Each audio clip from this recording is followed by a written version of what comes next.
Hello, everybody, and welcome back to the Star Wars Expanded Universe, narrated by Disney or Lucasfilm, whichever way you slice it, Legends.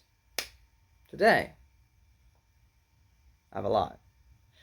Before we get to the novel, I have a few things to go over.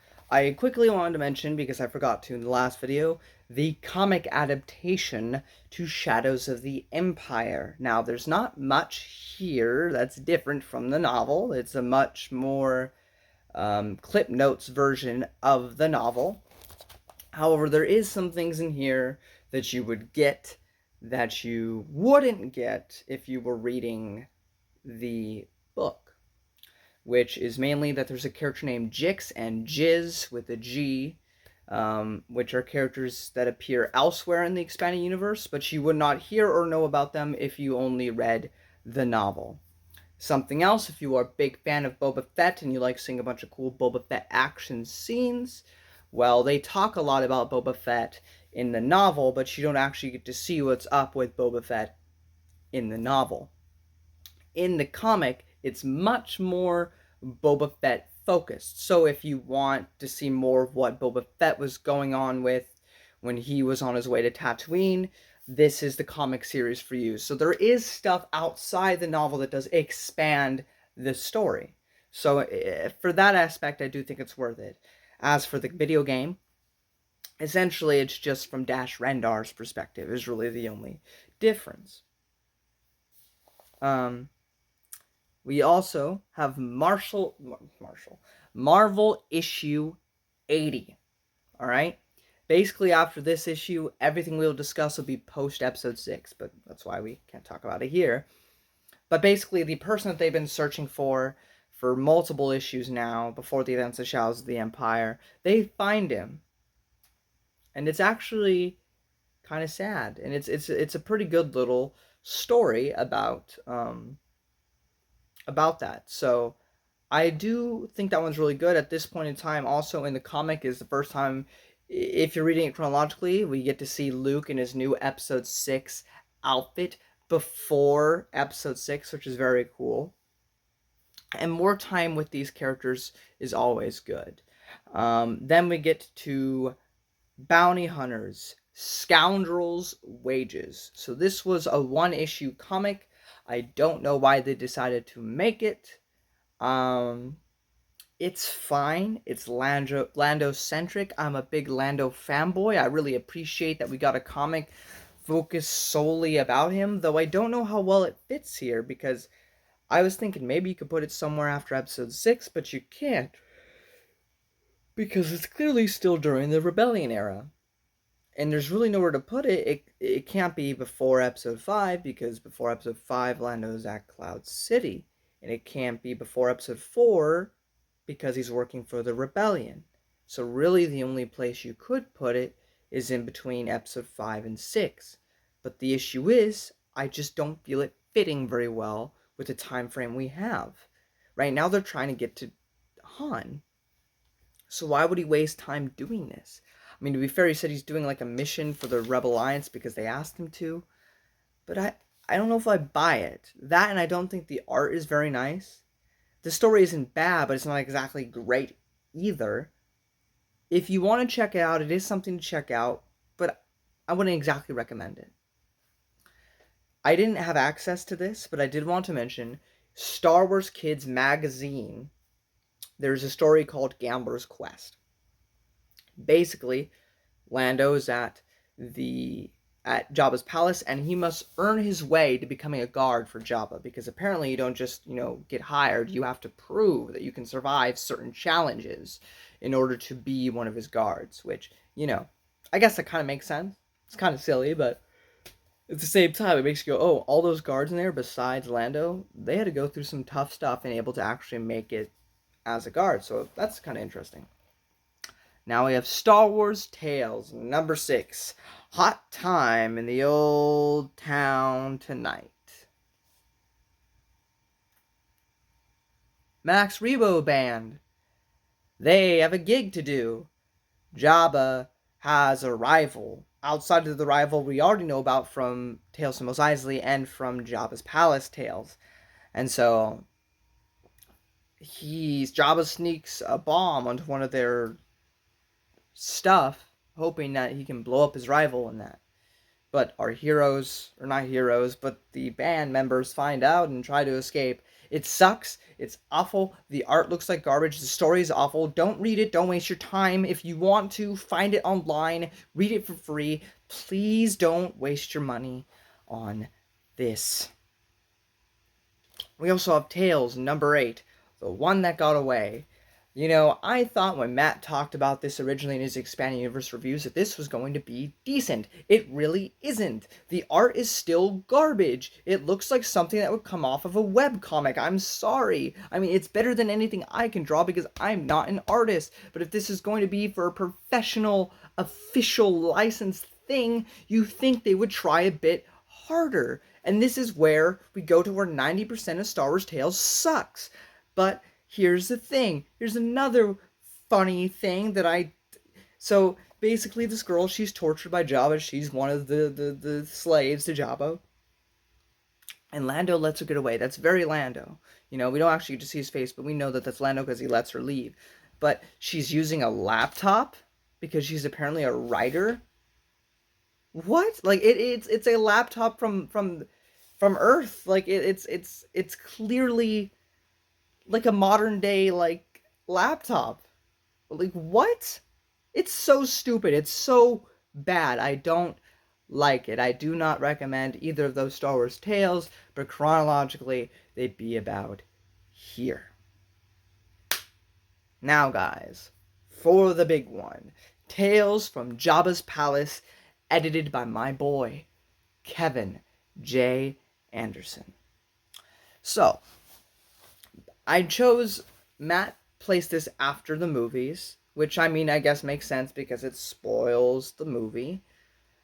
At the same time, if you are a Star Wars fan, you're probably picking up the book, which means you've probably seen episode 6. So I'll say this, don't read this if you haven't watched episode 6. If you have watched episode 6, then I do recommend reading this first. Because then when you watch that Jabba scene, that whole section, you get a whole new perspective when watching it again, which is why I chose to do this. But we start with one of my favorite, I have like 4 or 5 favorites in this whole,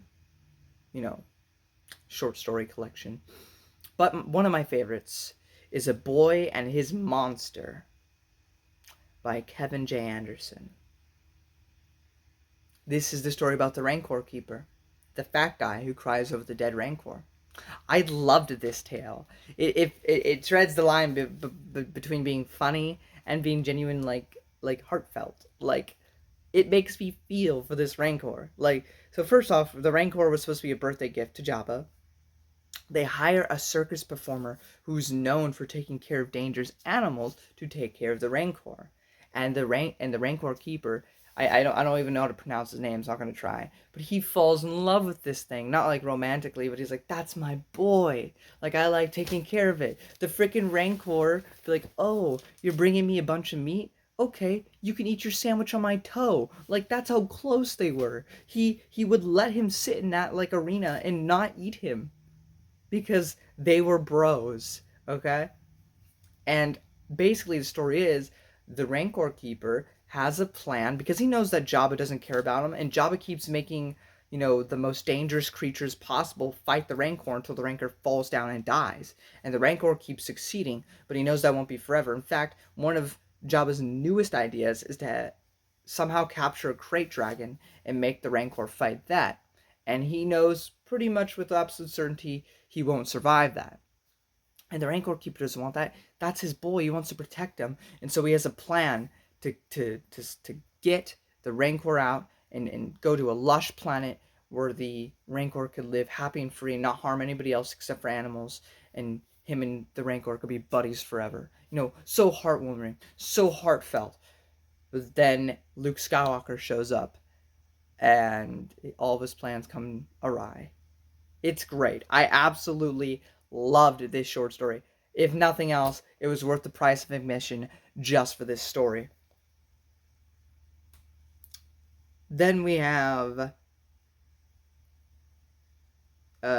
Taster's Choice by Barbara Hamley, which is the chef's tale. This one's fine.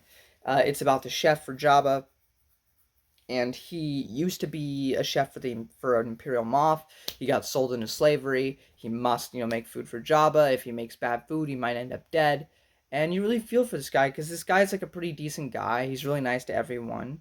Even when Han Solo gets, taken out of the carbonite, Jabba says nobody feed him, no one do anything. He's just supposed to be in prison.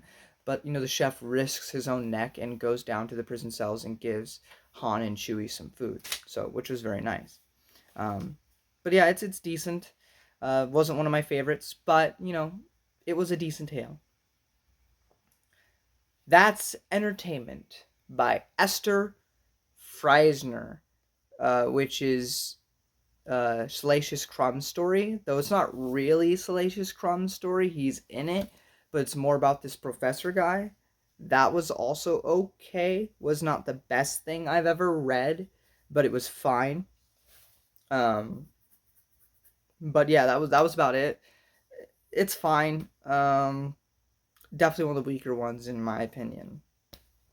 A Time to Mourn and a Time to Dance by Kathy Tyers.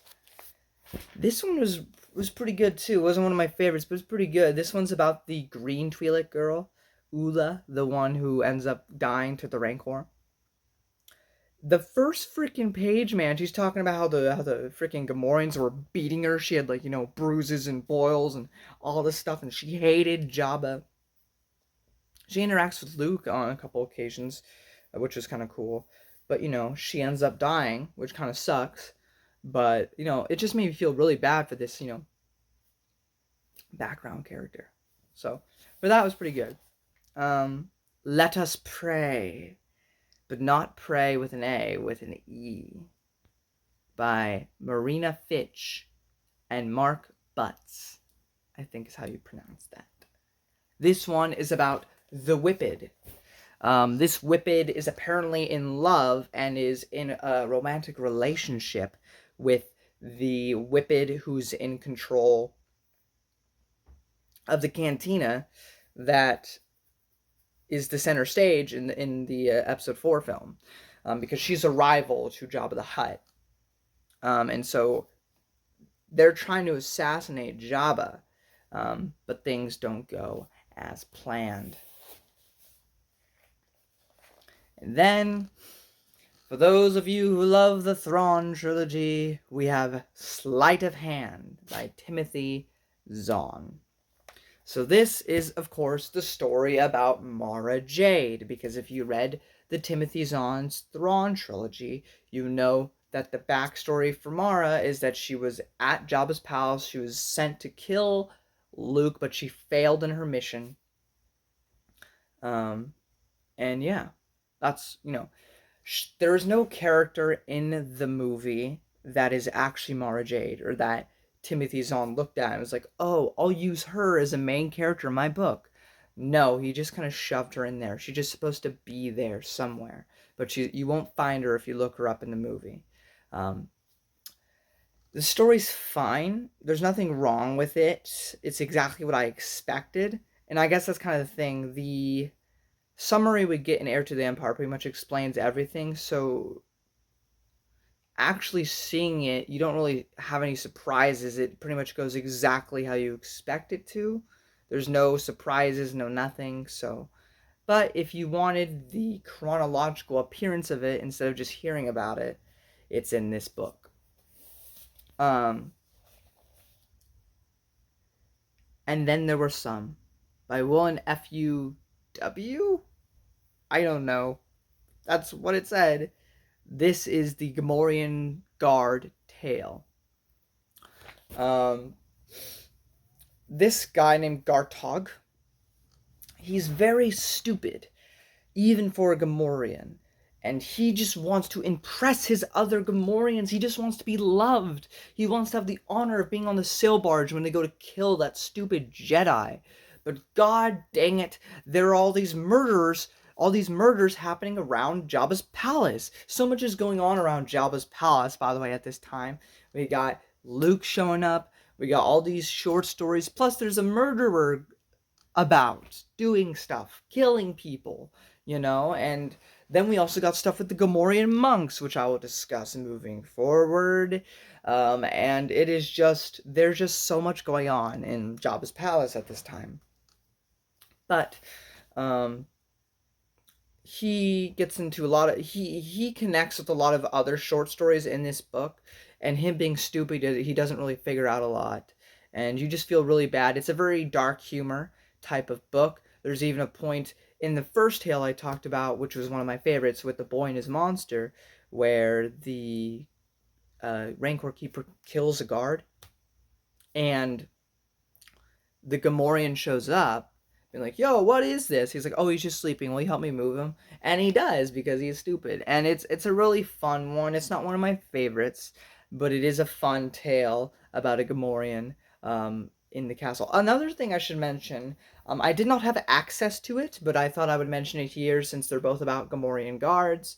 There is a pop-up book from Jabba's Palace, I think also by Kevin J. Anderson, though I'm not exactly certain about that. And basically, it's a story about the Gamorrean who gets thrown down the Rancor pit with Luke, and you think he dies because he gets swallowed up in the book, or in the movie. And this would really help if you watch Matt Wilkins' video, since I don't have it physically on me. There's a secret panel on the final page that you can open up, and if you open up, it gives you another like couple paragraphs of story, and you learn that the Gamorrean actually survived the Rancor. So happy ending for the Gamorrean. Moving on, we have Old Friends by Kenneth C. Flint. Kenneth C. Flint, the same one who wrote Heart of the Jedi. This story is about If and Mon. Really, the only time we had a story with F and Mon in chronological order was way back before episode 1. I don't know if you guys remember, I did discuss it. This was the first 4 issues of the Star Wars run, which would later be redubbed Republic as we got closer to Clone Wars. But in those first 4 issues, we followed Ki-Adi-Mundi and his backstory as a younger lad, and him returning to save his daughter from F and Mon, because F and Mon was doing stuff. And that's really all we saw of him. He was kind of in the background here and there of different comics and stuff, but he was never really a person outside of that story. And so here we have his story, and it is phenomenal. This is another one of my favorites. So far we have the Rancor story by Kevin J. Anderson, and we have this story by Kenneth C. Flint. He writes Luke so well. While Luke is in prison after, surviving the Rancor, Effin Mon goes to talk to him, and that whole scene is just so good. I absolutely loved this short story. I loved, oh my goodness, there's a part where, Jabba's, or Effin Mon's like, Jabba, you really shouldn't go on the sail barge. This is going to be your end. And Jabba's just not listening. And Effin Mon's like, I can't be part of it. I'm going to leave. He's like, you're going to leave? I thought we were friends. And he's like, look, I've repaid you time and time again, making sure you didn't die. It's not on me anymore. And Jabba's like, this was just you paying your debt back to me? How disappointing. Because I thought of you as a friend. I'm telling you, this short story, one of the highlights of the entire book. Highly, highly, highly recommend. Goat Grass by Deborah Wheeler. I don't really care for this one. It's fine, I guess. It's not wonderful. It's the story of the Gotal thing with 3 eyes. And he's scheming, he's doing stuff. It's fine. And the band played on by John Bettencourt. I don't know.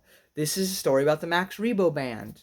This one's a lot of fun. It shows how they got to Tatooine, how they went under Jabba's employ, and what happened to them after they left the sail barge.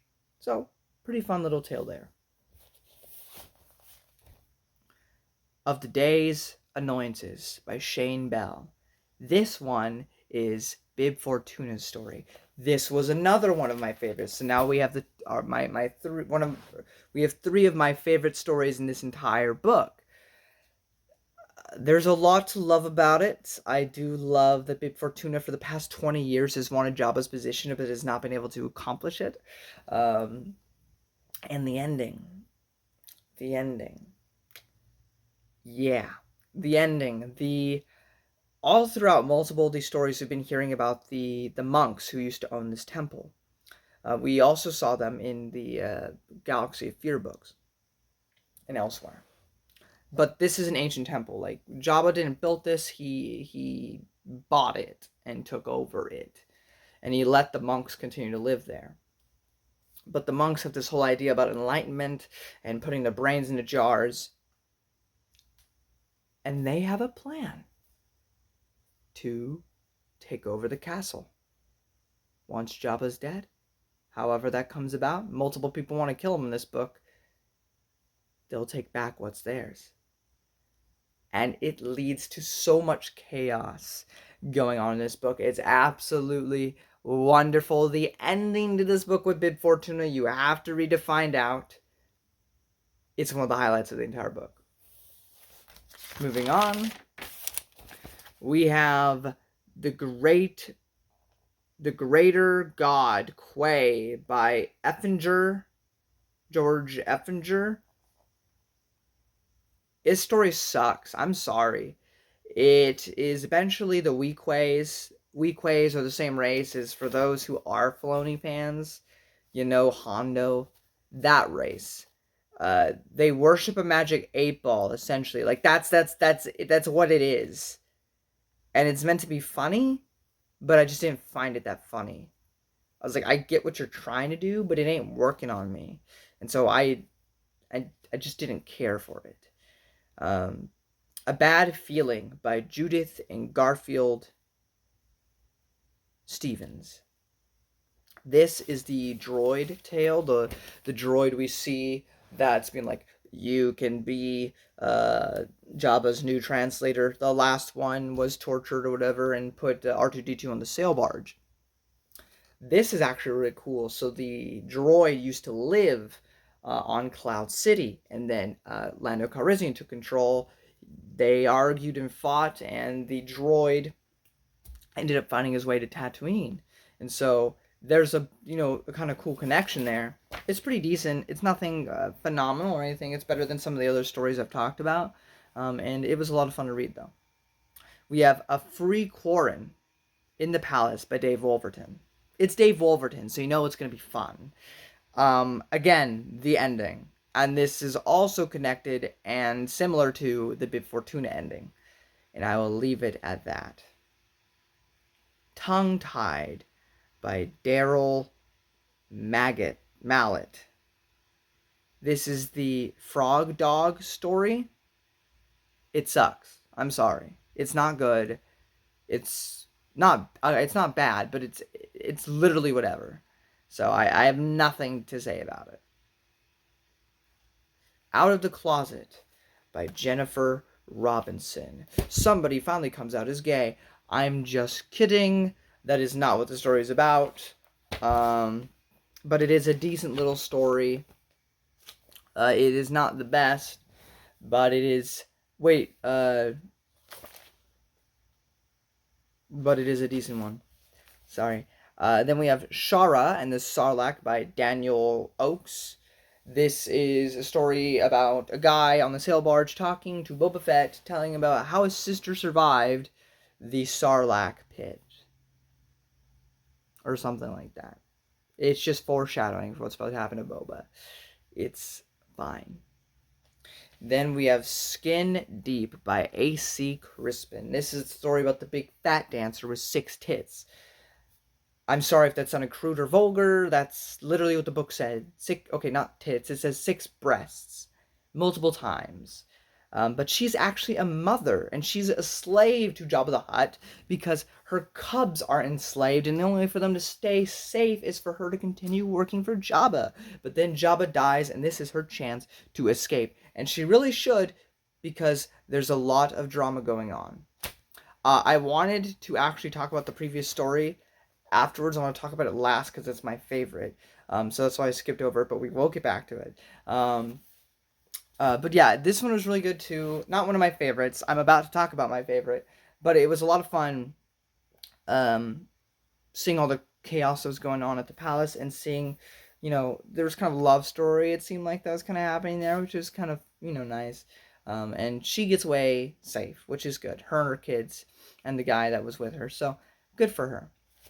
So the joke I made about Out of the Closet by Jennifer Robinson. It is not about a gay guy. I just wanted to make a joke. But it is about my favorite guy from Tales of Mos Eisley who makes a return here. Danik Jericho. If you don't remember who Danik Jericho is, my gosh, you need to educate yourself. Danik Jericho is the guy, the Enzadi from episode 4. That's the freaking guy that was smoking the pipe in episode 4. The Enzadi who stick their tentacles up your nose. You know how I mentioned earlier, I foreshadowed it. I was talking about murders going on in the palace that the Gamorrean was looking into. Well, let me tell you something. That was Jericho. He's been killing people around the palace. He has come to Jabba's palace. He knows that Han Solo is there. In episode 4, he wanted Han Solo's soup, but Han Solo got away. And this is his chance to rectify that, to finally suck the juices out of Han Solo.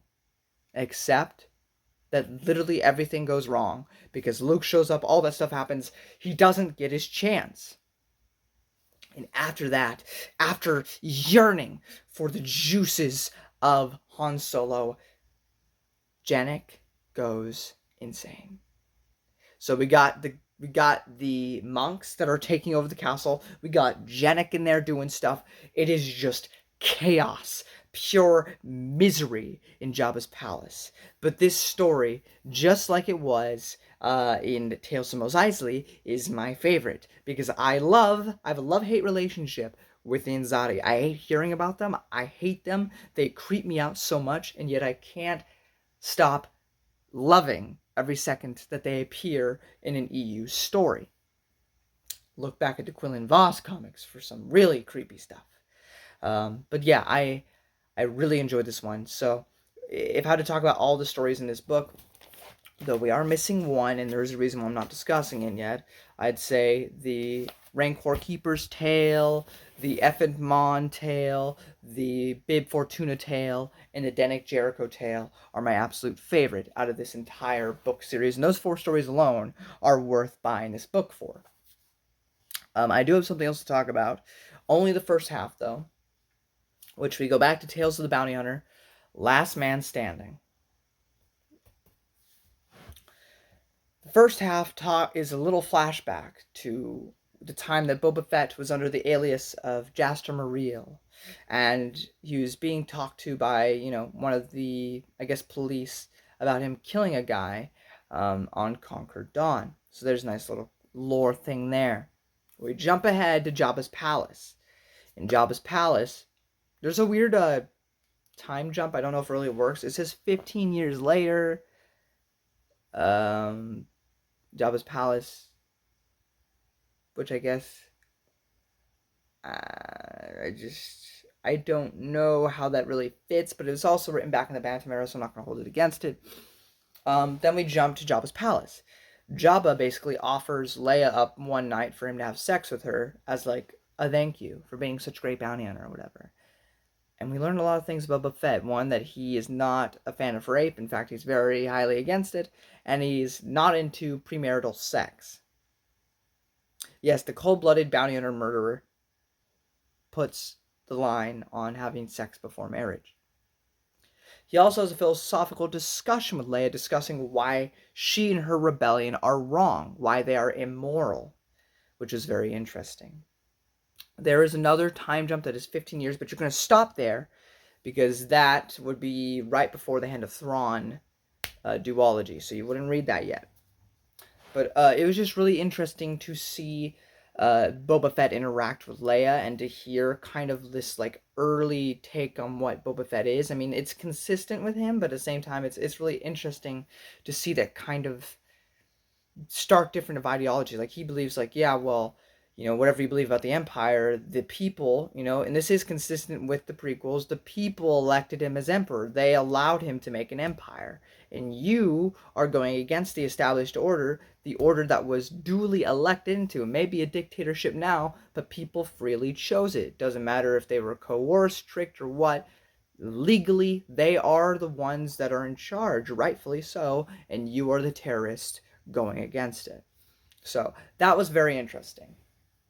And that is pretty much it, guys. I absolutely loved Tales from Jabba's Palace. I think it's my favorite. I think I enjoy it more than Tales from Mos Eisley and more than Tales from the Bounty Hunters.